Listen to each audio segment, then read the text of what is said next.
ಓಂ ಶಾಂತಿ. ಇಂದಿನ ದಿನಾಂಕ 29/11/2024. ಪ್ರಾರ್ಥ ಮುರಳಿ ಬಾಪ್ತಾದ ಮಧುಬನ. ಮಧುರ ಮಕ್ಕಳೇ, ಒಂದು ವೇಳೆ ಶಿವ ತಂದೆಗೆ ಗೌರವ ಕೊಡುತ್ತೀರೆಂದರೆ ಅವರ ಶ್ರೀಮತದಂತೆ ನಡೆಯುತ್ತೀರಿ. ಶ್ರೀಮತದಂತೆ ನಡೆಯುವುದೆಂದರೆ ತಂದೆಗೆ ಗೌರವ ಕೊಡುವುದಾಗಿದೆ. ಪ್ರಶ್ನೆ: ಮಕ್ಕಳು ತಂದೆಗಿಂತಲೂ ಜಾದೂಗಾರರಾಗಿದ್ದಾರೆ ಹೇಗೆ? ಉತ್ತರ: ಶ್ರೇಷ್ಠಾತಿ ಶ್ರೇಷ್ಠ ತಂದೆಯನ್ನು ತಮ್ಮ ಮಗುವನ್ನಾಗಿ ಮಾಡಿಕೊಳ್ಳುವುದು ತನು ಮನ ಧನದಿಂದ ತಂದೆಯನ್ನು ಹಕ್ಕುದಾರರನ್ನಾಗಿ ಮಾಡಿಕೊಂಡು ಅರ್ಪಣೆಯಾಗುವುದೇ ಮಕ್ಕಳ ಜಾದೂಗರಿತನವಾಗಿದೆ. ಯಾರು ಈಗ ಭಗವಂತನನ್ನು ತಮ್ಮ ಹಕ್ಕುದಾರರನ್ನಾಗಿ ಮಾಡಿಕೊಳ್ಳುತ್ತಾರೆಯೋ ಅವರೇ 21 ಜನ್ಮಗಳವರೆಗೆ ಆಸ್ತಿಗೆ ಅಧಿಕಾರಿಯಾಗಿ ಬಿಡುತ್ತಾರೆ. ಪ್ರಶ್ನೆ: ಧರ್ಮರಾಜ ತೀರ್ಪನ್ನು ಕೊಡಲು ಯಾವ ಮಕ್ಕಳಿಗಾಗಿ ಕುಳಿತುಕೊಳ್ಳಬೇಕಾಗುತ್ತದೆ? ಉತ್ತರ: ಯಾರು ದಾನ ಕೊಟ್ಟಂತಹ ವಸ್ತುವನ್ನು ಮರಳಿ ಪಡೆಯುವ ಸಂಕಲ್ಪ ಮಾಡುತ್ತಾರೆ, ಮಾಯೆಗೆ ವಶರಾಗಿ ಸೇವಾ ಭಂಗ ಮಾಡುತ್ತಾರೆಯೋ ಅವರಿಗಾಗಿ ಧರ್ಮರಾಜನ ಸಭೆ ಕುಳಿತುಕೊಳ್ಳುತ್ತದೆ. ಓಂ ಶಾಂತಿ. ಆತ್ಮಿಕ ವಿಚಿತ್ರ ತಂದೆಯು ವಿಚಿತ್ರ ಮಕ್ಕಳಿಗೆ ತಿಳಿಸುತ್ತಾರೆ, ಅರ್ಥಾತ್ ದೂರ ದೇಶದಲ್ಲಿರುವವರು ಅವರಿಗೆ ಪರಮಪಿತ ಪರಮಾತ್ಮನೆಂದು ಕರೆಯಲಾಗುವುದು. ಅವರು ಬಹಳ ದೂರ ದೇಶದಿಂದ ಬಂದು ಈ ಶರೀರದ ಮೂಲಕ ಓದಿಸುತ್ತಾರೆ. ಈಗ ಯಾರು ಓದುತ್ತಾರೆಯೋ ಅವರು ಓದಿಸುವಂತವರ ಜೊತೆ ಸಂಬಂಧವನ್ನು ತಾನಾಗಿಯೇ ಜೋಡಿಸುತ್ತಾರೆ. ಅವರಿಗೆ, ಏ ಮಕ್ಕಳೇ, ಶಿಕ್ಷಕನೊಂದಿಗೆ ಸಂಬಂಧವನ್ನಿಡಿ ಅಥವಾ ನೆನಪು ಮಾಡಿ ಎಂದು ಹೇಳಬೇಕಾಗುವುದಿಲ್ಲ. ತಂದೆಯು ತಿಳಿಸುತ್ತಾರೆ, ಏ ಆತ್ಮಿಕ ಮಕ್ಕಳೇ, ನಾನು ನಿಮ್ಮ ತಂದೆಯೂ ಆಗಿದ್ದೇನೆ, ಶಿಕ್ಷಕನೂ ಆಗಿದ್ದೇನೆ, ಗುರುವೂ ಆಗಿದ್ದೇನೆ. ಇವರ ಜೊತೆ ಯೋಗವನ್ನಿಡಿ, ಅರ್ಥಾತ್ ತಂದೆಯನ್ನು ನೆನಪು ಮಾಡಿ. ಇವರು ವಿಚಿತ್ರ ತಂದೆಯಾಗಿದ್ದಾರೆ. ನೀವು ಮತ್ತೆ ಮತ್ತೆ ಇವರನ್ನು ಮರೆತು ಹೋಗುವ ಕಾರಣ ಹೇಳಬೇಕಾಗುತ್ತದೆ. ಓದಿಸುವಂತ ತಂದೆಯನ್ನು ನೆನಪು ಮಾಡುವುದರಿಂದ ನಿಮ್ಮ ಪಾಪವು ನಾಶವಾಗುತ್ತದೆ. ಶಿಕ್ಷಕನು ನನ್ನನ್ನು ನೋಡಿ ಎಂದು ಹೇಳಲು ಕಾಯಿದೆ ಇಲ್ಲ, ಆದರೆ ಇದರಲ್ಲಿ ಬಹಳ ಲಾಭವಿದೆ. ತಂದೆಯು ಹೇಳುತ್ತಾರೆ, ಕೇವಲ ನನ್ನನ್ನು ನೆನಪು ಮಾಡಿ. ಈ ನೆನಪಿನ ಬಲದಿಂದಲೇ ನಿಮ್ಮ ಪಾಪವು ನಾಶವಾಗುತ್ತದೆ. ಇದನ್ನು ನೆನಪಿನ ಯಾತ್ರೆ ಎಂದು ಕರೆಯಲಾಗುವುದು. ಈಗ ಆತ್ಮಿಕ ವಿಚಿತ್ರ ತಂದೆಯು ಮಕ್ಕಳನ್ನು ನೋಡುತ್ತಾರೆ. ಮಕ್ಕಳು ತನ್ನನ್ನು ಆತ್ಮನೆಂದು ತಿಳಿದು ತನ್ನ ವಿಚಿತ್ರ ತಂದೆಯನ್ನೇ ನೆನಪು ಮಾಡುತ್ತಾರೆ. ನೀವು ಗಳಿಗೆ ಗಳಿಗೆಗೆ ಶರೀರದಲ್ಲಿ ಬರುತ್ತೀರಿ. ನಾನಂತೂ ಇಡೀ ಕಲ್ಪದಲ್ಲಿ ಶರೀರದಲ್ಲಿ ಬರುವುದಿಲ್ಲ. ಕೇವಲ ಸಂಗಮ ಯುಗದಲ್ಲಿ ಮಾತ್ರ ಬಹಳ ದೂರ ದೇಶದಿಂದ ನೀವು ಮಕ್ಕಳಿಗೆ ಓದಿಸಲು ಬರುತ್ತೇನೆ. ಇದನ್ನು ಚೆನ್ನಾಗಿ ನೆನಪು ಮಾಡಬೇಕು. ತಂದೆಯು ನಮ್ಮ ತಂದೆ, ಶಿಕ್ಷಕ, ಸದ್ಗುರುವಾಗಿದ್ದಾರೆ, ವಿಚಿತ್ರರಾಗಿದ್ದಾರೆ. ಅವರಿಗೆ ತಮ್ಮದೇ ಆದಂತಹ ಶರೀರವಿಲ್ಲ ಅಂದಾಗ ನಂತರ ಹೇಗೆ ಬರುತ್ತಾರೆ? ನಾನು ಪ್ರಕೃತಿಯ ಮುಖದ ಆಧಾರವನ್ನು ತೆಗೆದುಕೊಳ್ಳಬೇಕಾಗುತ್ತದೆ ಎಂದು ತಂದೆಯು ತಿಳಿಸುತ್ತಾರೆ. ನಾನಂತೂ ವಿಚಿತ್ರನಾಗಿದ್ದೇನೆ. ನೀವೆಲ್ಲರೂ ಚಿತ್ರ ಇರುವಂತವರಾಗಿದ್ದೀರಿ. ಆದ್ದರಿಂದ ನನಗಂತೂ ಅಗತ್ಯವಾಗಿ ರಥ ಬೇಕಾಗುತ್ತದೆ ಎಲ್ಲವೇ? ಕುದುರೆ ಗಾಡಿಯಲ್ಲಂತೂ ಬರುವುದಿಲ್ಲ ತಾನೆ? ತಂದೆಯು ಹೇಳುತ್ತಾರೆ, ನಾನು ಈ ತನುವಿನಲ್ಲಿ ಪ್ರವೇಶಿಸುತ್ತೇನೆ. ಯಾರು ನಂಬರ್ 1 ಆಗಿದ್ದಾರೆಯೋ ಅವರೇ ಲಾಸ್ಟ್ ನಂಬರ್ನಲ್ಲಿ ಬರುತ್ತಾರೆ. ಯಾರು ಸತೋಪ್ರಧಾನರಾಗಿದ್ದರೋ ಅವರೇ ತಮೋಪ್ರಧಾನರಾಗುತ್ತಾರೆ. ಆದುದರಿಂದ ಸತೋಪ್ರಧಾನ ಮಾಡಲು ಅವರೇ ಬಂದು ಓದಿಸುತ್ತಾರೆ. ತಂದೆಯು ತಿಳಿಸುತ್ತಾರೆ, ಈ ರಾವಣ ರಾಜ್ಯದಲ್ಲಿ ಪಂಚವಿಕಾರಗಳನ್ನು ಗೆದ್ದು ನೀವು ಮಕ್ಕಳು ಜಗಜ್ಜೀತರಾಗಬೇಕು. ನಮಗೆ ವಿಚಿತ್ರ ತಂದೆಯು ಓದಿಸುತ್ತಿದ್ದಾರೆ. ಅವರನ್ನು ನೆನಪು ಮಾಡಿದಾಗ ಪಾಪವು ಹೇಗೆ ಭಸ್ಮವಾಗುತ್ತದೆ ಎಂದು ನೀವು ನೆನಪಿಟ್ಟುಕೊಳ್ಳಬೇಕು. ಈ ಮಾತುಗಳನ್ನು ನೀವು ಈ ಸಂಗಮ ಯುಗದಲ್ಲಿ ಮಾತ್ರ ಕೇಳುತ್ತೀರಿ. ಒಮ್ಮೆ ಏನು ನಡೆಯುತ್ತದೆಯೋ ನಂತರವೂ ಅದೇ ಪುನರಾವರ್ತನೆ ತಿಳಿಯಬೇಕಾಗುತ್ತದೆ. ಇದು ಎಷ್ಟೊಂದು ಉತ್ತಮ ತಿಳುವಳಿಕೆಯಾಗಿದೆ. ಇದಕ್ಕಾಗಿ ಬಹಳ ವಿಶಾಲ ಬುದ್ಧಿಯೂ ಬೇಕು. ಇದು ಯಾವ ಸಾಧು ಸಂತರ ಸತ್ಸಂಗವಂತೂ ಅಲ್ಲ. ಇವರನ್ನು ಶಿವ ತಂದೆಯೆಂದು ಕರೆಯುತ್ತೇವೆ, ಅಂದಾಗ ಮಗನೆಂದು ಕರೆಯುತ್ತೇವೆ. ನೀವು ತಿಳಿದಿದ್ದೀರಿ, ಇವರು ನಮ್ಮ ತಂದೆಯೂ ಆಗಿದ್ದಾರೆ, ಮಗನೂ ಆಗಿದ್ದಾರೆ. ನಾವು ಎಲ್ಲವನ್ನೂ ಈ ಮಗನಿಗೆ ಆಸ್ತಿಯನ್ನು ಕೊಟ್ಟು ತಂದೆಯಿಂದ 21 ಜನ್ಮಗಳಿಗಾಗಿ ಕೆಲಸಕ್ಕೆ ಬಾರದೇ ಇದ್ದುದನ್ನು ಕೊಟ್ಟು ವಿಶ್ವದ ರಾಜ್ಯ ಭಾಗ್ಯವನ್ನು ನಾವು ಪಡೆಯುತ್ತೇವೆ. ಮಕ್ಕಳು ಹೇಳುತ್ತಾರೆ, ಬಾಬಾ, ನಾವು ಭಕ್ತಿ ಮಾರ್ಗದಲ್ಲಿ ನೀವು ಬಂದಾಗ ನಮ್ಮದೆಲ್ಲವನ್ನು ತನು ಮನ ಧನ ಸಹಿತ ಅರ್ಪಣೆಯಾಗುತ್ತೇವೆಂದು ಹೇಳಿದ್ದೆವು. ಲೌಕಿಕ ತಂದೆಯೂ ಸಹ ಮಕ್ಕಳ ಮೇಲೆ ಅರ್ಪಣೆಯಾಗುತ್ತಾರಲ್ಲವೇ? ಇಲ್ಲಂತೂ ನಿಮಗೆ ಎಂತಹ ವಿಚಿತ್ರ ತಂದೆಯೂ ಸಿಕ್ಕಿದ್ದಾರೆ. ಅವರನ್ನು ನೆನಪು ಮಾಡಿದರೆ ನಿಮ್ಮ ಪಾಪವು ಭಸ್ಮವಾಗಿ ನೀವು ನಿಮ್ಮ ಮನೆಗೆ ಹೊರಟು ಹೋಗುತ್ತೀರಿ.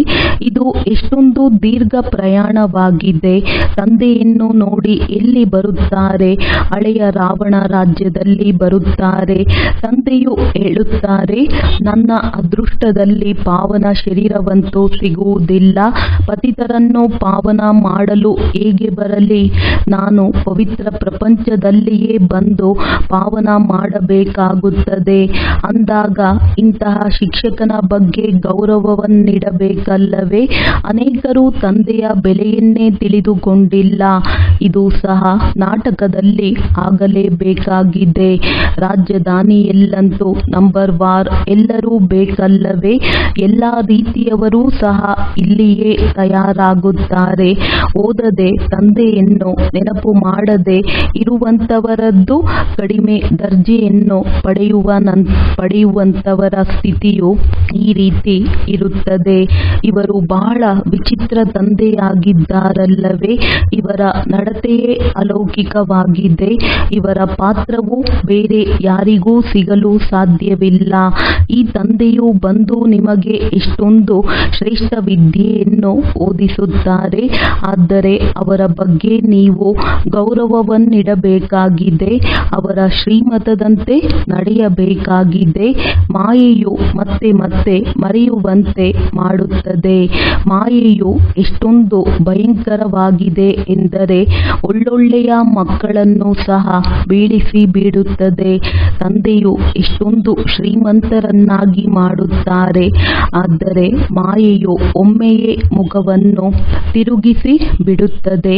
ಮಾಯೆಯಿಂದ ತಪ್ಪಿಸಿಕೊಳ್ಳಬೇಕೆಂದರೆ ಅಗತ್ಯವಾಗಿ ತಂದೆಯನ್ನು ನೆನಪು ಮಾಡಬೇಕು. ಬಹಳ ಒಳ್ಳೆಯ ಮಕ್ಕಳು ತಂದೆಯವರಾದ ನಂತರ ಮಾಯೆಯವರಾಗಿ ಬಿಡುತ್ತಾರೆ. ಅದನ್ನು ಕೇಳಲೇಬೇಡಿ. ಪಕ್ಕಾ ದ್ರೋಹಿಗಳಾಗಿ ಬಿಡುತ್ತಾರೆ. ಮಾಯೆಯು ಒಂದೇ ಸಾರಿ ಮೂಗನ್ನು ಹಿಡಿದು ಬಿಡುತ್ತದೆ. ಆದ್ದರಿಂದ ಆನೆಯನ್ನು ಮೊಸಳೆ ತಿಂದಿತೆಂಬ ಮಾತಿದೆಯಲ್ಲವೇ? ಆದರೆ ಅದರ ಅರ್ಥವನ್ನು ಯಾರೂ ತಿಳಿದುಕೊಂಡಿಲ್ಲ. ತಂದೆಯು ಪ್ರತಿಯೊಂದು ಮಾತನ್ನು ಚೆನ್ನಾಗಿ ತಿಳಿಸುತ್ತಾರೆ. ಕೆಲವು ಮಕ್ಕಳು ತಿಳಿದುಕೊಳ್ಳುತ್ತಾರೆ, ಆದರೆ ನಂಬರ್ ವಾರ್ ಪುರುಷಾರ್ಥದನುಸಾರ. ಕೆಲವರಿಗಂತೂ ಸ್ವಲ್ಪವೂ ಧಾರಣೆಯಾಗುವುದಿಲ್ಲ. ಇದು ಬಹಳ ಶ್ರೇಷ್ಠ ವಿದ್ಯೆಯಾಗಿದೆಯಲ್ಲವೇ? ಆದ್ದರಿಂದ ಇದರ ಧಾರಣೆ ಮಾಡಲಾಗುವುದಿಲ್ಲ. ಅಂತವರಿಗೆ ತಂದೆಯು ತಿಳಿಸುತ್ತಾರೆ, ಅವರ ಅದೃಷ್ಟದಲ್ಲಿ ರಾಜ್ಯಭಾಗ್ಯವಿಲ್ಲ. ಕೆಲವರು ಎಕ್ಕದ ಹೂವಾಗಿದ್ದಾರೆ, ಕೆಲವರು ಸುವಾಸನೆ ಇರುವಂತಹ ಹೂವಾಗಿದ್ದಾರೆ. ಇದು ಭಿನ್ನವಾದಂತಹ ತೋಟವಾಗಿದೆ ಎಲ್ಲವೇ? ಹೀಗೂ ಇರಬೇಕಾಗುತ್ತದೆ. ನಿಮಗೆ ರಾಜಧಾನಿಯಲ್ಲಿ ನೌಕರ ಚಾಕರರು ಸಿಗುತ್ತಾರೆ. ಇಲ್ಲವೆಂದರೆ ನೌಕರ ಚಾಕರರು ಹೇಗೆ ಸಿಗುತ್ತಾರೆ? ರಾಜ್ಯವು ಇಲ್ಲಿಂದಲೇ ತಯಾರಾಗುತ್ತದೆ. ನೌಕರ ಚಾಕರ ಚಂಡಾಲ ಎಲ್ಲರೂ ಸಿಗುತ್ತಾರೆ. ಈ ರಾಜಧಾನಿಯು ಸ್ಥಾಪನೆಯಾಗುತ್ತಿದೆ. ಆಶ್ಚರ್ಯವಲ್ಲವೇ? ತಂದೆಯು ನಿಮ್ಮನ್ನು ಇಷ್ಟೊಂದು ಶ್ರೇಷ್ಠರನ್ನಾಗಿ ಮಾಡುತ್ತಾರೆಂದಾಗ ತಂದೆಯನ್ನು ನೆನಪು ಮಾಡುತ್ತಾ ಆನಂದ ಬಾಷ್ಪವು ಹರಿಯಬೇಕಾಗಿದೆ. ನೀವು ಮಾಲೆಯ ಮಣಿಯಾಗುತ್ತೀರಲ್ಲವೇ? ಮಕ್ಕಳು ಹೇಳುತ್ತಾರೆ, ಬಾಬಾ, ನೀವು ಎಷ್ಟು ವಿಚಿತ್ರವಾಗಿದ್ದೀರಿ. ನೀವು ಹೇಗೆ ಬಂದು ನಮ್ಮನ್ನು ಪತಿತರಿಂದ ಪಾವನರನ್ನಾಗಿ ಮಾಡಲು ಬೋಧಿಸುತ್ತೀರಿ? ಭಕ್ತಿ ಮಾರ್ಗದಲ್ಲಿ ಬಲೆ ಶಿವನ ಪೂಜೆ ಮಾಡುತ್ತೇವೆ, ಆದರೆ ಅವರೇ ಪತಿತ ಪಾವನನಾಗಿದ್ದಾರೆಂದು ತಿಳಿದಿದ್ದೇನು? ಆದರೂ ಏ ಪತಿತ ಪಾವನ, ಬಾ, ಬಂದು ನಮ್ಮನ್ನು ದೇವಿ ದೇವತೆಗಳನ್ನಾಗಿ ಮಾಡು ಎಂದು ಕರೆಯುತ್ತಿರುತ್ತೇವೆ. ಮಕ್ಕಳ ಆಜ್ಞೆಯನ್ನು ತಂದೆಯು ಒಪ್ಪುತ್ತಾರೆ ಹಾಗೂ ಬಂದು ಮಕ್ಕಳೇ ಪವಿತ್ರರಾಗಿ ಎಂದು ಹೇಳುತ್ತಾರೆ. ಇದರ ಬಗ್ಗೆಯೇ ಬಹಳ ಜಗಳವಾಗುತ್ತದೆ. ತಂದೆಯು ಅದ್ಭುತನಾಗಿದ್ದಾರಲ್ಲವೇ? ಮಕ್ಕಳಿಗೆ ತಿಳಿಸುತ್ತಾರೆ, ಮಕ್ಕಳೇ, ನನ್ನನ್ನು ನೆನಪು ಮಾಡಿ, ಪಾಪವು ನಾಶವಾಗುತ್ತದೆ. ನಾನು ಆತ್ಮಗಳೊಂದಿಗೆ ಮಾತನಾಡುತ್ತೇನೆಂದು ತಂದೆಯು ತಿಳಿದುಕೊಂಡಿದ್ದಾರೆ. ಎಲ್ಲವನ್ನು ಆತ್ಮವೇ ಮಾಡುತ್ತದೆ, ವಿಕರ್ಮವನ್ನು ಆತ್ಮವೇ ಮಾಡುತ್ತದೆ. ನಂತರ ಶರೀರದ ಮೂಲಕ ಆತ್ಮವೇ ಭೋಗಿಸುತ್ತದೆ. ನಿಮಗಾಗಿ ಧರ್ಮರಾಜನ ಸಭೆಯು ತೀರ್ಪಿಗಾಗಿ ಕುಳಿತುಕೊಳ್ಳುತ್ತದೆ. ವಿಶೇಷವಾಗಿ ಯಾವ ಮಕ್ಕಳು ಸೇವೆಗಾಗಿ ಯೋಗ್ಯರಾಗುತ್ತಾರೆ, ನಂತರ ದ್ರೋಹಿಗಳಾಗಿ ಬಿಡುತ್ತಾರೆ, ಆ ಮಕ್ಕಳಿಗಾಗಿ ಕುಳಿತುಕೊಳ್ಳಬೇಕಾಗುತ್ತದೆ. ಇದಂತೂ ತಂದೆಗೆ ಗೊತ್ತಿದೆ. ಮಾಯೆಯು ಹೇಗೆ ಮಕ್ಕಳನ್ನು ನುಂಗಿಬಿಡುತ್ತದೆ. ಬಾಬಾ, ನಾವು ಸೋತು ಬಿಟ್ಟೆವು, ಮುಖವನ್ನು ಕಪ್ಪು ಮಾಡಿಕೊಂಡೆವು, ಈಗ ಕ್ಷಮೆ ಮಾಡಿ. ಈಗ ಬಿದ್ದು ಮಾಯೆಗೆ ವಶರಾಗಿ ಮತ್ತೆ ಕ್ಷಮೆ ಕೇಳುವುದೇನು? ಅಂಥವರಂತೂ ಬಹಳ ಕಷ್ಟಪಡಬೇಕಾಗುವುದು. ಹೀಗೆ ಬಹಳಷ್ಟು ಮಾಯೆಗೆ ಸೋತು ಬಿಡುತ್ತಾರೆ. ತಂದೆಯು ತಿಳಿಸುತ್ತಾರೆ, ಇಲ್ಲಿ ತಂದೆಗೆ ದಾನ ಕೊಟ್ಟು ನಂತರ ಮರಳಿ ಪಡೆಯಬಾರದು, ಇಲ್ಲವೆಂದರೆ ಎಲ್ಲವೂ ನಾಶವಾಗುತ್ತದೆ. ಹರಿಶ್ಚಂದ್ರನ ಉದಾಹರಣೆ ಇದೆಯಲ್ಲವೇ? ದಾನ ಕೊಟ್ಟ ನಂತರ ಮತ್ತೆ ಜಾಗರೂಕರಾಗಿರಬೇಕು.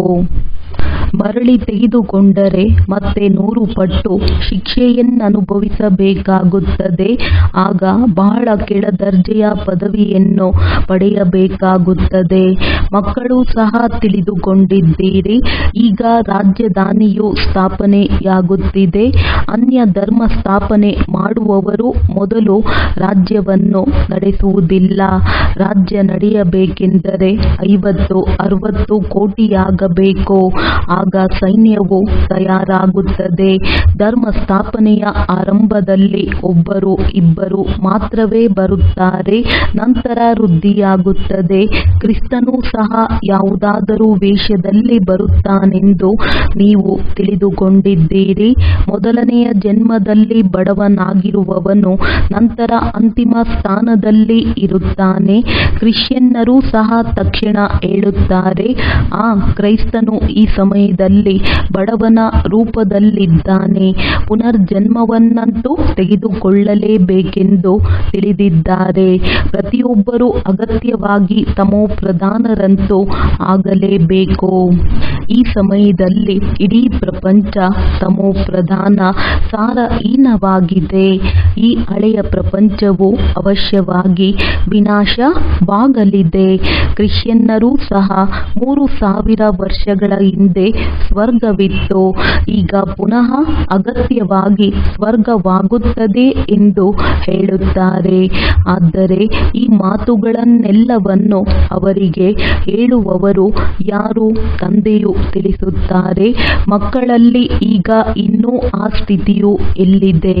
ಮಕ್ಕಳು ಮತ್ತೆ ಮತ್ತೆ ಬರೆಯುತ್ತಾರೆ, ನಾವು ಯೋಗದಲ್ಲಿ ಇರಲು ಸಾಧ್ಯವಾಗುವುದಿಲ್ಲ. ಮಕ್ಕಳ ನಡವಳಿಕೆಯಿಂದ ತಿಳಿದುಕೊಳ್ಳುತ್ತಾರೆ. ತಂದೆಗೆ ಸಮಾಚಾರವನ್ನು ಕೊಡಲು ಸಹ ಭಯಪಡುತ್ತಾರೆ. ತಂದೆಯಂತೂ ಮಕ್ಕಳನ್ನು ಎಷ್ಟೊಂದು ಪ್ರೀತಿ ಮಾಡುತ್ತಾರೆ, ಪ್ರೀತಿಯಿಂದ ನಮಸ್ತೆ ಮಾಡುತ್ತಾರೆ. ಮಕ್ಕಳಲ್ಲಂತೂ ಬಹಳ ಅಹಂಕಾರವಿರುತ್ತದೆ. ಒಳ್ಳೊಳ್ಳೆಯ ಮಕ್ಕಳನ್ನು ಸಹ ಮಾಯೆಯು ಮರೆಸಿಬಿಡುತ್ತದೆ ಎಂದು ತಂದೆಯಂತೂ ತಿಳಿದುಕೊಳ್ಳುತ್ತಾರೆ. ತಂದೆಯು ಹೇಳುತ್ತಾರೆ, ನಾನು ಜ್ಞಾನಪೂರ್ಣನಾಗಿದ್ದೇನೆ. ತಿಳಿಯದೇ ಇರುವವರೆಂಬ ಅರ್ಥವಾಗಿದೆ. ನಾನು ಎಲ್ಲರ ಆಂತರ್ಯವನ್ನು ತಿಳಿದುಕೊಂಡಿದ್ದೇನೆ ಎಂದರ್ಥವಲ್ಲ. ನಾನು ಓದಿಸುವುದಕ್ಕೋಸ್ಕರ ಬಂದಿದ್ದೇನೆ. ಮನಸ್ಸಿನ ಸಂಕಲ್ಪವನ್ನರಿಯಲು ಬಂದಿದ್ದೇನೆಯೇ? ನಾನು ಯಾರ ಮನಸ್ಸಿನ ಸಂಕಲ್ಪವನ್ನು ಅರಿಯುವುದಿಲ್ಲ. ಈ ಸಾಕಾರ ತಂದೆಯೂ ಸಹ ಈ ಕೆಲಸವನ್ನು ಮಾಡುವುದಿಲ್ಲ. ಇವರು ಎಲ್ಲವನ್ನೂ ಮರೆಯಬೇಕಾಗಿದೆ. ಅಂದಾಗ ಮತ್ಯಾರ ಮನಸ್ಸಿನ ಸಂಕಲ್ಪಗಳನ್ನು ತಿಳಿದುಕೊಳ್ಳುತ್ತಾರೆ? ನೀವಿಲ್ಲಿಗೆ ಓದಲು ಬರುತ್ತೀರಿ. ಭಕ್ತಿ ಮಾರ್ಗವೇ ಬೇರೆಯಾಗಿದೆ. ಅದು ಸಹ ಬೀಳಲು ಉಪಾಯ ಬೇಕಲ್ಲವೇ? ಈ ಮಾತುಗಳ ಕಾರಣ ನೀವು ಕೆಳಗೆ ಬಂದಿದ್ದೀರಿ. ಈ ರೀತಿ ನಾಟಕದ ಆಟವನ್ನು ಮಾಡಲ್ಪಟ್ಟಿದೆ. ಹೀಗೆ ಭಕ್ತಿ ಮಾರ್ಗದ ಶಾಸ್ತ್ರಗಳನ್ನು ಓದುತ್ತಾ ನೀವು ತಮೋಪ್ರಧಾನ ಕೆಳಗಿಳಿಯುತ್ತಾ ಬಂದಿದ್ದೀರಿ. ಈಗ ನೀವು ಈ ಅಪವಿತ್ರ ಪ್ರಪಂಚದಲ್ಲಿ ಅವಶ್ಯವಾಗಿ ಇರಬಾರದಾಗಿದೆ. ಕಲಿಯುಗದಿಂದ ಮತ್ತೆ ಸತ್ಯಯುಗ ಬರಬೇಕು. ಈಗ ಸಂಗಮ ಯುಗವಾಗಿದೆ. ಈ ಎಲ್ಲ ಮಾತುಗಳನ್ನು ಧಾರಣೆ ಮಾಡಬೇಕು. ಈ ಮಾತುಗಳನ್ನು ತಂದೆಯೇ ತಿಳಿಸುತ್ತಾರೆ. ಉಳಿದ ಪ್ರಪಂಚದವರ ಬುದ್ಧಿಗೆ ಗಾಡ್ರೇಜ್ ಬೀಗ ಹಾಕಲ್ಪಟ್ಟಿದೆ. ನೀವು ತಿಳಿದುಕೊಂಡಿದ್ದೀರಿ. ಇವರು ದೈವಿ ಗುಣ ಉಳ್ಳಂತವರಾಗಿದ್ದರು. ಈಗ ಅವರೇ ಆಸುರಿ ಗುಣದವರಾಗಿದ್ದಾರೆ. ತಂದೆಯು ತಿಳಿಸುತ್ತಾರೆ, ಈಗ ಭಕ್ತಿ ಮಾರ್ಗದ ಮಾತುಗಳೆಲ್ಲವನ್ನು ಮರೆತು ಬಿಡಿ. ಈಗ ನಾನು ಏನನ್ನು ತಿಳಿಸುತ್ತೇನೆಯೋ ಅದನ್ನು ಕೇಳಿ. ಹಿಯರ್ ನೋ ಈವಿಲ್, ಕೆಟ್ಟದನ್ನು ಕೇಳಬೇಡಿ. ಈಗ ನನ್ನೊಬ್ಬನಿಂದ ಕೇಳಿ. ಈಗ ನಾನು ನಿಮ್ಮನ್ನು ಪಾರು ಮಾಡಲು ಬಂದಿದ್ದೇನೆ. ನೀವು ಈಶ್ವರೀಯ ಸಂಪ್ರದಾಯದವರಾಗಿದ್ದೀರಿ. ನೀವು ಪ್ರಜಾಪಿತ ಬ್ರಹ್ಮನ ಮುಖ ಕಮಲದಿಂದ ಜನ್ಮ ಪಡೆದಿದ್ದೀರಲ್ಲವೇ? ಇಷ್ಟೆಲ್ಲ ಮಕ್ಕಳು ದತ್ತು ಮಕ್ಕಳಾಗಿದ್ದಾರೆ. ಅವರಿಗೆ ಆದಿದೇವನೆಂದು ಕರೆಯಲಾಗುವುದು. ಮಹಾವೀರನೆಂದೂ ಸಹ ಹೇಳುತ್ತಾರೆ. ನೀವು ಮಕ್ಕಳು ಯೋಗ ಬಲದಿಂದ ಮಾಯೆಯ ಮೇಲೆ ವಿಜಯವನ್ನು ಪ್ರಾಪ್ತಿ ಮಾಡಿಕೊಳ್ಳುವಂತವರನ್ನು ಮಹಾವೀರರೆಂದು ಹೇಳುತ್ತಾರಲ್ಲವೇ? ತಂದೆಗೆ ಜ್ಞಾನಸಾಗರನೆಂದು ಕರೆಯಲಾಗುವುದು. ಜ್ಞಾನಸಾಗರ ತಂದೆಯು ನಿಮಗೆ ಅವಿನಾಶಿ ಜ್ಞಾನ ರತ್ನಗಳ ತಟ್ಟೆಯನ್ನು ತುಂಬಿಕೊಡುತ್ತಾರೆ. ನಿಮ್ಮನ್ನು ಸಂಪನ್ನ ಮಾಡುತ್ತಾರೆ. ಯಾರು ಜ್ಞಾನವನ್ನು ಧಾರಣೆ ಮಾಡುತ್ತಾರೆಯೋ ಅವರು ಶ್ರೇಷ್ಠ ಪದವಿಯನ್ನು ಪಡೆಯುತ್ತಾರೆ. ಯಾರು ಧಾರಣೆ ಮಾಡುವುದಿಲ್ಲವೋ ಅವರು ಅವಶ್ಯವಾಗಿ ಕಡಿಮೆ ಪದವಿಯನ್ನು ಪಡೆಯುತ್ತಾರೆ. ನೀವು ತಂದೆಯಿಂದ ಎಂದಿಗೂ ಮುಗಿಯದಂತಹ ಖಜಾನೆಯನ್ನು ಪಡೆಯುತ್ತೀರಿ. ಅಲ್ಲಾವುದ್ದೀನ್ನ ಕಥೆ ಇದೆಯಲ್ಲವೇ? ನಿಮಗೆ ತಿಳಿದಿದೆ, ಸ್ವರ್ಗದಲ್ಲಿ ನಮಗೆ ಯಾವ ವಸ್ತುವಿನ ಅಪ್ರಾಪ್ತಿ ಇರುವುದಿಲ್ಲ. ತಂದೆಯು 21 ಜನ್ಮಗಳಿಗಾಗಿ ಆಸ್ತಿಯನ್ನು ಕೊಟ್ಟು ಬಿಡುತ್ತಾರೆ. ಬೇಅದ್ದಿನ ತಂದೆಯು ಬೇಅದ್ದಿನ ಆಸ್ತಿಯನ್ನು ಕೊಡುತ್ತಾರೆ. ಅದ್ದಿನ ಆಸ್ತಿಯು ದೊರೆತರೂ ಸಹ ಬೇಅದ್ದಿನ ತಂದೆಯನ್ನು, ಹೇ ಪರಮಾತ್ಮ, ದಯೆ ತೋರು, ಕೃಪೆ ಮಾಡು ಎಂದು ಅಗತ್ಯವಾಗಿ ನೆನಪು ಮಾಡುತ್ತಾರೆ. ಆದರೆ ಅವರು ಏನು ಕೊಡುತ್ತಾರೆಂದು ಯಾರಿಗೂ ತಿಳಿದಿಲ್ಲ. ತಂದೆಯು ನಮ್ಮನ್ನು ಈಗ ವಿಶ್ವದ ಮಾಲೀಕರನ್ನಾಗಿ ಮಾಡುತ್ತಾರೆಂದು ನೀವೀಗ ತಿಳಿದಿದ್ದೀರಿ. ಚಿತ್ರದಲ್ಲಿಯೂ ಸಹ ಬ್ರಹ್ಮನಿಂದ ಸ್ಥಾಪನೆ ಎಂದು ಇದೆ. ಬ್ರಹ್ಮ ಎದುರುಗಡೆ ಸಾಧಾರಣವಾಗಿ ಕುಳಿತಿದ್ದಾರೆ. ಅವರಿಂದಲೇ ಸ್ಥಾಪನೆ ಮಾಡುತ್ತಾರೆಂದಾಗ ಅವರಿಂದಲೇ ಮಾಡುತ್ತಾರಲ್ಲವೇ? ತಂದೆಯು ಎಷ್ಟೊಂದು ಚೆನ್ನಾಗಿ ತಿಳಿಸುತ್ತಾರೆ. ನೀವು ಪೂರ್ಣವಾಗಿ ತಿಳಿಸಿಕೊಡಲಾಗುವುದಿಲ್ಲ. ಭಕ್ತಿ ಮಾರ್ಗದಲ್ಲಿ ಶಂಕರನ ಮುಂದೆ ಹೋಗಿ ಜೋಳಿಗೆಯನ್ನು ತುಂಬಿ ಎಂದು ಹೇಳುತ್ತಾರೆ. ನಾವು ಬಡವರು, ನಮ್ಮ ಜೋಳಿಗೆಯನ್ನು ತುಂಬಿ ನಮ್ಮನ್ನು ಹೀಗೆ ಮಾಡಿ ಎಂದು ಆತ್ಮವೇ ಹೇಳುತ್ತದೆ. ಈಗ ನೀವು ಜೋಳಿಗೆಯನ್ನು ತುಂಬಿಕೊಳ್ಳಲು ಬಂದಿದ್ದೀರಿ. ನಾವು ನರನಿಂದ ನಾರಾಯಣರಾಗಲು ಬಯಸುತ್ತೇವೆಂದು ಹೇಳುತ್ತೀರಿ. ಇದು ನರನಿಂದ ನಾರಾಯಣನಾಗುವ ವಿದ್ಯೆಯಾಗಿದೆ. ಆದುದರಿಂದ ಹಳೆಯ ಪ್ರಪಂಚ ಪ್ರಪಂಚಕ್ಕೆ ಬರುವ ಮನಸ್ಸು ಯಾರಿಗೆ ತಾನೇ ಆಗುತ್ತದೆ. ಹೊಸ ಪ್ರಪಂಚದಲ್ಲಂತೂ ಎಲ್ಲರೂ ಬರುವುದಿಲ್ಲ. ಕೆಲವರು 25% ಹಳೆಯ ಪ್ರಪಂಚದಲ್ಲಿ ಬರುತ್ತಾರೆ. ಅಲ್ಪ ಸ್ವಲ್ಪ ಕಡಿಮೆಯಂತೂ ಆಗುತ್ತದೆ ಇಲ್ಲವೇ? ಯಾರಿಗಾದರೂ ಸ್ವಲ್ಪ ಮಾತ್ರವೂ ಸಂದೇಶವನ್ನು ಕೊಡುತ್ತೀರೆಂದಾಗ ನೀವು ಅವಶ್ಯವಾಗಿ ಸ್ವರ್ಗದ ಮಾಲೀಕರಾಗುತ್ತೀರಿ. ಈಗ ಎಲ್ಲರೂ ನರಕದ ಮಾಲೀಕರಾಗಿದ್ದಾರಲ್ಲವೇ? ರಾಜ ರಾಣಿ ಪ್ರಜೆಗಳೆಲ್ಲರೂ ನರಕದ ಮಾಲೀಕರಾಗಿದ್ದಾರೆ. ಅಲ್ಲಿ ಡಬಲ್ ಕಿರೀಟಧಾರಿಗಳಾಗಿದ್ದರು, ಈಗ ಅವರಿಲ್ಲ. ವರ್ತಮಾನದಲ್ಲಿ ಧರ್ಮ ಮೊದಲಾದವುಗಳನ್ನು ಯಾರೂ ಒಪ್ಪಿಕೊಳ್ಳುವುದಿಲ್ಲ. ದೇವಿ ದೇವತಾ ಧರ್ಮವೇ ನಾಶವಾಗಿದೆ. ಧರ್ಮದಲ್ಲಿ ಶಕ್ತಿ ಇದೆ ಎಂದು ಹೇಳಲಾಗುತ್ತದೆ, ಆದರೆ ಧರ್ಮವನ್ನು ಒಪ್ಪಿಕೊಳ್ಳದೆ ಇರುವ ಕಾರಣ ಶಕ್ತಿ ಇಲ್ಲದಂತಾಗಿದೆ. ತಂದೆಯು ತಿಳಿಸುತ್ತಾರೆ, ಮಧುರಾತಿ ಮಧುರ ಮಕ್ಕಳೇ, ನೀವೇ ಪೂಜ್ಯರಿಂದ ಪೂಜಾರಿಗಳಾಗುತ್ತೀರಿ. 84 ಜನ್ಮಗಳನ್ನು ಪಡೆಯುತ್ತೀರಿ. ನಾವೇ ಬ್ರಾಹ್ಮಣರು, ನಂತರ ದೇವತೆಗಳು, ಆಮೇಲೆ ನಾವೇ ಕ್ಷತ್ರಿಯರು. ಈ ಚಕ್ರವು ಬುದ್ಧಿಯಲ್ಲಿ ಬರುತ್ತದೆ ಇಲ್ಲವೇ? ಈ 84 ಜನ್ಮಗಳ ಚಕ್ರವನ್ನು ಸುತ್ತಿ ಬಂದಿದ್ದೇವೆ. ಈಗ ಹಿಂತಿರುಗಿ ಮನೆಗೆ ಹೋಗಬೇಕಾಗಿದೆ. ಪತಿತರು ಯಾರೂ ಸಹ ಹಿಂತಿರುಗಲು ಸಾಧ್ಯವಿಲ್ಲ. ಆತ್ಮವೇ ಪತಿತ ಅಥವಾ ಪಾವನವಾಗುತ್ತದೆ. ಚಿನ್ನದಲ್ಲಿ ಕಲಬೆರಕೆಯಾಗುತ್ತದೆ ಇಲ್ಲವೇ? ಆಭರಣದಲ್ಲಿ ಕಲಬೆರಕೆಯಾಗುವುದಿಲ್ಲ. ಈ ಜ್ಞಾನಾಗ್ನಿಯಿಂದ ಇಡೀ ಕಲಬೆರಕೆಯನ್ನೆಲ್ಲ ತೆಗೆದು ಪಕ್ಕಾ ಚಿನ್ನವಾಗಿ ಬಿಟ್ಟಾಗ ನಿಮಗೆ ಪರಿಶುದ್ಧವಾದ ಆಭರಣವೂ ಸಿಗುತ್ತದೆ. ಈಗ ಆತ್ಮವು ಪತಿತವಾಗುತ್ತದೆ, ಆದ್ದರಿಂದ ಪಾವನರ ಮುಂದೆ ತಲೆಬಾಗುತ್ತದೆ. ಎಲ್ಲವನ್ನೂ ಆತ್ಮವೇ ಮಾಡುತ್ತದೆ. ತಂದೆಯು ತಿಳಿಸುತ್ತಾರೆ, ಮಕ್ಕಳೇ, ಕೇವಲ ನನ್ನೊಬ್ಬನನ್ನೇ ನೆನಪು ಮಾಡಿದಾಗ ನಿಮ್ಮ ಹಡಗು ಪಾರಾಗುತ್ತದೆ. ಪವಿತ್ರರಾಗಿ ಪವಿತ್ರ ಪ್ರಪಂಚಕ್ಕೆ ಹೊರಟು ಹೋಗುತ್ತೀರಿ. ಈಗ ಎಷ್ಟೊಂದು ಪುರುಷಾರ್ಥ ಮಾಡುತ್ತೀರಿ. ಎಲ್ಲರಿಗೂ ಇದೇ ಪರಿಚಯವನ್ನು ಕೊಡುತ್ತೀರಿ. ಅವರು ಹದ್ದಿನ ತಂದೆಯಾಗಿದ್ದಾರೆ, ಇವರು ಬೇಹದ್ದಿನ ತಂದೆಯಾಗಿದ್ದಾರೆ. ಸಂಗಮ ಯುಗದಲ್ಲಿಯೇ ತಂದೆಯು ಸ್ವರ್ಗದ ಆಸ್ತಿಯನ್ನು ಕೊಡಲು ಬರುತ್ತಾರೆ. ಆದ್ದರಿಂದ ಇಂತಹ ತಂದೆಯನ್ನು ನೆನಪು ಮಾಡಬೇಕಲ್ಲವೇ? ಶಿಕ್ಷಕನನ್ನು ವಿದ್ಯಾರ್ಥಿಗಳೆಂದಾದರೂ ಮರೆಯುತ್ತಾರೇನೋ? ಆದರೆ ಮಾಯೆಯು ಇಲ್ಲಿ ಮರೆಯುವಂತೆ ಮಾಡುತ್ತದೆ. ಆದ್ದರಿಂದ ಇಲ್ಲಿ ಬಹಳ ಜಾಗರೂಕರಾಗಿರಬೇಕು. ಯುದ್ಧದ ಮೈದಾನವಲ್ಲವೇ? ಅಂದಾಗ ತಂದೆಯು ಹೇಳುತ್ತಾರೆ, ಈಗ ವಿಕಾರದಲ್ಲಿ ಹೋಗಬೇಡಿ, ಅಪವಿತ್ರರಾಗಬೇಡಿ. ಈಗಂತೂ ಸ್ವರ್ಗದಲ್ಲಿ ಹೋಗಬೇಕಾಗಿದೆ. ಪವಿತ್ರರಾಗಿಯೇ ಪವಿತ್ರ ಪ್ರಪಂಚದ ಮಾಲೀಕರಾಗುತ್ತೀರಿ. ನಾನು ನಿಮಗೆ ವಿಶ್ವದ ರಾಜ್ಯ ಭಾಗ್ಯವನ್ನು ಕೊಡುತ್ತೇನೆ. ಇದು ಕಡಿಮೆ ಮಾತೇನು? ಕೇವಲ ಈ ಒಂದು ಜನ್ಮದಲ್ಲಿ ಪವಿತ್ರರಾಗಿರಿ. ಈಗ ಪವಿತ್ರರಾಗದಿದ್ದರೆ ಕೆಳಗಿಳಿಯುತ್ತಾ ಹೋಗುತ್ತೀರಿ. ಬಹಳಷ್ಟು ಆಕರ್ಷಣೆಗಳಿವೆ. ಕಾಮಜೀತರಾದಾಗ ನೀವು ಜಗತ್ತಿಗೆ ಮಾಲೀಕರಾಗುತ್ತೀರಿ. ನೀವು ಅತಿ ಸ್ಪಷ್ಟವಾಗಿ ಹೇಳಬಹುದು, ಪರಮಪಿತ ಪರಮಾತ್ಮನೇ ಜಗತ್ತಿಗೆ ಪಿತನಾಗಿದ್ದಾರೆ. ಅವರೇ ಇಡೀ ಜಗತ್ತಿಗೆ ಸದ್ಗತಿ ಕೊಡುತ್ತಾರೆ. ಒಳ್ಳೆಯದು.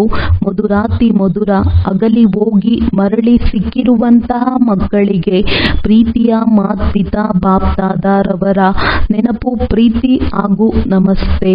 ಆತ್ಮೀಯ ಮಕ್ಕಳಿಗೆ ಆತ್ಮೀಯ ತಂದೆಯ ನಮಸ್ತೆ. ಧಾರಣೆಗಾಗಿ ಮುಖ್ಯ ಸಾರ: ಅವಿನಾಶಿ ಜ್ಞಾನ ರತ್ನಗಳಿಂದ ಬುದ್ಧಿರೂಪಿ ಜೋಳಿಗೆಯನ್ನು ತುಂಬಿಕೊಂಡು ಸಂಪನ್ನರಾಗಬೇಕು. ಯಾವುದೇ ರೀತಿಯ ಅಹಂಕಾರವನ್ನು ತೋರಿಸಬಾರದು. ಸೇವೆಗೆ ಯೋಗ್ಯರಾಗಿ ನಂತರ ದ್ರೋಹಿಯಾಗಿ ಎಂದಿಗೂ ಡಿಸ್ಸರ್ವಿಸ್ ಮಾಡಬಾರದಾಗಿದೆ. ದಾನ ಕೊಟ್ಟ ನಂತರ ಬಹಳ ಎಚ್ಚರಿಕೆಯಿಂದಿರಬೇಕು. ಎಂದಿಗೂ ಮರಳಿ ಪಡೆಯುವ ಯೋಚನೆ ಬಾರದಿರಲಿ. ವರದಾನ ಡೈರೆಕ್ಟ್ ಪರಮಾತ್ಮ ಲೈಟ್ನ ಸಂಬಂಧದ ಮೂಲಕ ಅಂಧಕಾರವನ್ನು ಓಡಿಸುವಂತಹ ಲೈಟ್ ಹೌಸ್ ಭವ. ತಾವು ಮಕ್ಕಳ ಬಳಿ ಡೈರೆಕ್ಟ್ ಪರಮಾತ್ಮ ಲೈಟ್ನ ಸಂಬಂಧವಿದೆ. ಕೇವಲ ಸ್ವಮಾನದ ಸ್ಮೃತಿಯ ಸ್ವಿಚ್ ಡೈರೆಕ್ಟ್ ಲೈನ್ನಿಂದ ಆನ್ ಮಾಡಿರಿ. ಆಗ ಲೈಟ್ ಬಂದು ಬಿಡುತ್ತದೆ ಮತ್ತು ಸೂರ್ಯನ ಪ್ರಕಾಶತೆಯನ್ನು ಬಚ್ಚಿಡುವಂತಹ ಎಂತಹದೇ ಕಪ್ಪು ಮೋಡಗಳೇ ಇರಲಿ ಅದು ಸಹ ಓಡಿ ಹೋಗುತ್ತದೆ. ಇದರಿಂದ ಸ್ವಯಂ ಲೈಟ್ನಲ್ಲಿ ಇದ್ದೇ ಇರುತ್ತೀರಿ. ಆದರೆ ಅನ್ಯರಿಗಾಗಿಯೂ ಸಹ ಲೈಟ್ ಹೌಸ್ ಆಗಿ ಬಿಡುತ್ತೀರಿ. ಸ್ಲೋಗನ್ ಸ್ವಪುರುಷಾರ್ಥದಲ್ಲಿ ತೀವ್ರವಾಗುತ್ತೀರೆಂದರೆ ತಮ್ಮ ಪ್ರಕಂಪನಗಳಿಂದ ಅನ್ಯರ ಮಾಯೆಯು ಸಹಜವಾಗಿ ಓಡಿ ಹೋಗುತ್ತದೆ. ಒಳ್ಳೆಯದು. ಓಂ ಶಾಂತಿ.